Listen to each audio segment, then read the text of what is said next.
on the air show circuit, and he'll be flying a 450 horse Pyramid in the air show today. So just some of the many great air show performances you're going to see, but right now, if you look high and over your right shoulder, Paul Jennings, still in tow, and in just a moment he'll reach over, pull the tow lever, release the cable from the nose of his glider, and begin his air show sequence here today.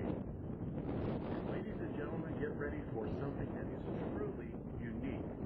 A glider aerobatic performance, and not only just a glider aerobatic performance, but a U.S. national aerobatic champion. All right, he has released the cable, got into a series of rolls as he points the nose down, and you are going to see this gentleman exceeding almost 5 positive Gs and as many as 2.5 negative during this next air show performance.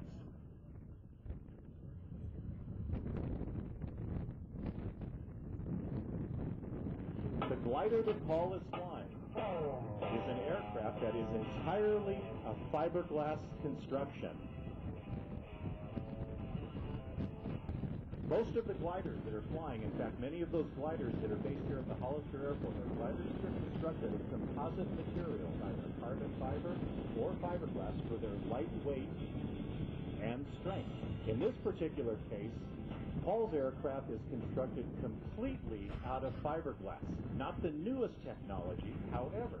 The fiberglass has a weight to rigidity ratio that enables the airplane that Paul is flying to perform the maneuvers that you're going to see him performing. He will tumble this glider end over end, tail over nose, as well as wingtip over wingtip, and that would be unable to do without the lightweight and the strength of the composite fiberglass construction. Something else you'll notice as he gets down closer to the ground at the end of his air show routine, you will barely see the wings flex. Now, gliders are known for the flexibility of their wings. That's why you see such long wingspans with narrow, thin wings. And they flex, and that's part of the design of flying a glider. But in this case, the extra rigidity enables Paul to fly this glider to its absolute limits and perform the maneuvers that you are seeing him perform. Rolling 1/4 now, and then a very tight pull over the top with another 1/4 roll as he comes back down the backside. That's the kind of maneuverability you see in a powered aircraft. Now, rolling the aircraft on the horizontal axis and continuing to roll, pulling the stick back into his lap now. He is laying in the cockpit in a reclined position, and you'll notice when he lands that the depth of the cockpit is probably not much more than about 24 to 28 inches, and it's only about 18 to 20 inches wide. So he lays in a prone position, and that also enables the very streamlined fuselage of the glider to be constructed, because as we see here, as he is tumbling the aircraft now end over end, it's a very thin airframe, it's a very compact airframe, and that makes for a much cleaner form going through the sky, reducing the drag on the aircraft.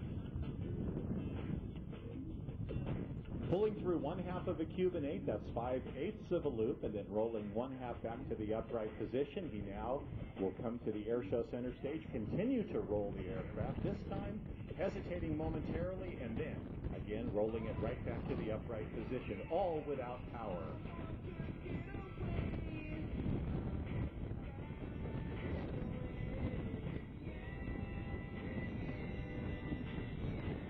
A very tight pull at air show right now, and he continues to roll the aircraft, holding it inverted momentarily, then pulling the nose through the horizon back to the upright.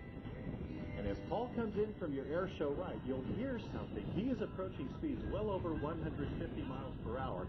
And listen carefully now as he comes past, because you can hear the sound of the wind going over the surface of the glider.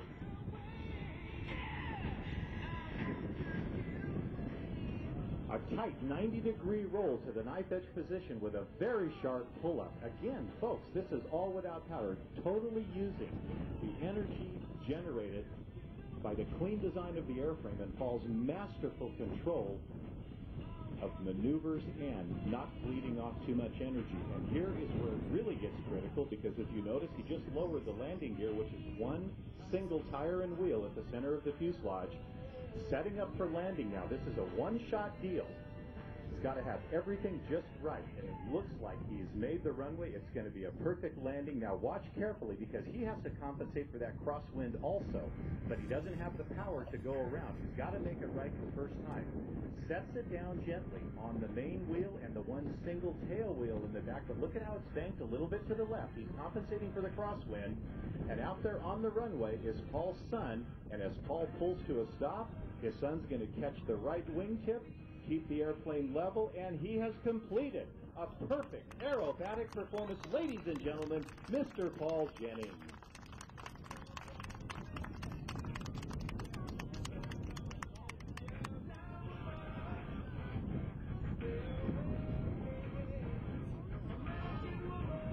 You know, Jerry, they have a place here on the airport. I think it's called Bay Area Glider Rides. If you would like to have a ride that's not quite similar to that, be sure that you stop by and talk to the folks at Bay Area Glider Rides. They do some aerobatics if you really want to do that, but they will take you for a wonderful scenic ride around the mountains here. Just a beautiful area to fly in. So be sure to stop by Bay Area Glider Rides if you'd be interested in going for a ride. They have some short rides, long rides, just about any kind of ride you'd like.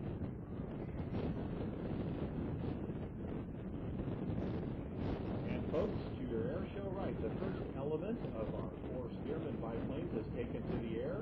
The second element is also in the air. You'll notice that each of these aircrafts have taken off in sections of 2, what we call the element takeoffs. And our 4 pilots are going to demonstrate to you today what some of the very basic maneuvers would be that a young Army Air Corps or Navy or Marine Corps cadet would be practicing during their initial flight training program. And as you can see out there, as they're departing into a very strong headwind, the buffeting that the pilots are experiencing is really moving these big biplanes around. Spearman is a great airplane. It's a product of the Boeing Aircraft Corporation. Model 75 is produced by the Boeing